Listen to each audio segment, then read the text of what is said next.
नमस्कार। साहित्य तक के बुक कैफ़े के एक दिन एक किताब में मैं जयप्रकाश पांडे आपका स्वागत करता हूं और आज मैं हिंदी साहित्य से जुड़ी हुई एक बहुत ही महत्वपूर्ण पुस्तक के साथ उपस्थित हूं। यह आलोचना पुस्तक है जिसका नाम है स्वाधीन भारत का हिंदी साहित्य। यह पुस्तक दो खंडों में प्रकाशित है। पहला खंड जो है वह स्वाधीन भारत का हिंदी साहित्य, जिसके प्रधान संपादक विश्वनाथ प्रसाद तिवारी हैं। इसके संपादक मंडल में इंद्रनाथ चौधरी, नंदकिशोर आचार्य, टी.एन. शुक्ल, कौशलनाथ उपाध्याय हैं। इसका जो संयोजन है इस पुस्तक का माधव कौशिक ने किया है, जो साहित्य अकादमी के अभी अध्यक्ष हैं। यह पुस्तक जो स्वाधीनता के बाद का जो हिंदी साहित्य है वह उस पर दृष्टि डालता है, खासकर क्या कुछ लिखा गया। यह जो कालखंड है जिसकी यह पुस्तक बात करती है उसमें 1947 से 2010 के बीच का कालखंड इन्होंने लिया है। यह कालखंड भारतीय समाज और एक देश के रूप में भारत के लिए बहुत महत्वपूर्ण रहा है। यह वह कालखंड है जिसमें इस देश का न केवल विभाजन हुआ बल्कि भारत को प्रथम प्रधानमंत्री के रूप में जवाहरलाल नेहरू जैसा आदर्श प्रधानमंत्री मिला, जिसने तमाम तरह की बड़ी योजनाएं संचालित की। बाद का जो कालखंड है उसमें किस तरह से बांग्लादेश बना, किस तरह से गरीबी हटाओ का नारा हुआ, किस तरह से आज़ादी का स्वप्न टूटा, किस तरह से कई तरह के लेखक संगठनों का उद्भव हुआ, किस तरह से भारतीय साहित्य जगत का परिदृश्य तमाम तरह की स्थितियों से दो चार होता रहा। उसने देश का विभाजन देखा था, गांधी जी की हत्या देखी थी, चीन और पाकिस्तान का आक्रमण देखा था, बांग्लादेश का मुक्ति संघर्ष देखा था, आपातकाल देखा था, राजनीतिक नेताओं का स्वार्थ और उनका आत्म केंद्रित होना देखा, सांप्रदायिकता को देखा, भ्रष्टाचार, गरीबी, बेरोजगारी को देखा और गांधीवादी नीतियों से अपने को विमुख होते देखा।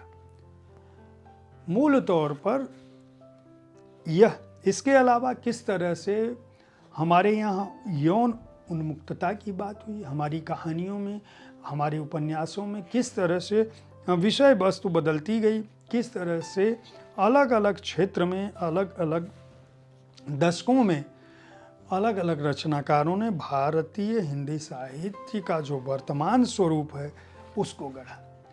इस पुस्तक में बाकायदा जो इसके संपादक हैं उन्होंने अपनी भूमिका लिखी है, क्यों उन्होंने इसका चयन किया, इस पुस्तक की आवश्यकता क्या थी और यह पुस्तक गढ़ते समय, संपादित करते समय उन्होंने विशिष्ट विधाओं के विशेषज्ञों से, जो जाने माने आलोचक हैं अपने क्षेत्र के, उनसे अलग अलग लेख मंगवाए ताकि यह पता चल सके कि जो भारतीय साहित्य का परिदृश्य है वह समग्रता में आ सके। कोई एक व्यक्ति, हालांकि इसकी भूमिका में विश्वनाथ प्रसाद तिवारी ने यह लिखा है कि अच्छा होता कि कोई एक व्यक्ति लिखता, लेकिन सभी तरह के परिदृश्य आ सकें सामने, इसलिए जो देश के जाने माने आलोचक हैं उनको बाकायदा विषय वस्तु दी गई। उस विषय पर उस विशेषज्ञ ने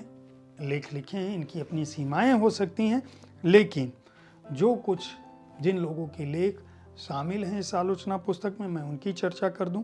हिंदी कविता पर जो 1947 से 1980 का परिदृश्य है उस पर हरदयाल ने, हिंदी कविता का जो 1981 से 2010 का परिदृश्य है उस पर ओम निश्चल ने, नवगीत पर राजेंद्र गौतम ने, हिंदी गज़ल पे 1947 से 1980 का जो दशक रहा है उसमें जानकी प्रसाद शर्मा ने, हिंदी गज़ल का जो 1981 से 2010 का कालखंड है उस पर ज्ञान प्रकाश विवेक ने, उपन्यास पर 1947 से 1980 पर गोपाल राय ने और 1981 से 2010 पे पुष्पपाल सिंह ने लेख लिखा है। हिंदी कहानी पर मधुरेश और जितेंद्र श्रीवास्तव ने लेख लिखे हैं। निबंध पर सूर्य प्रसाद दीक्षित और अमितेश कुमार ने लिखे हैं।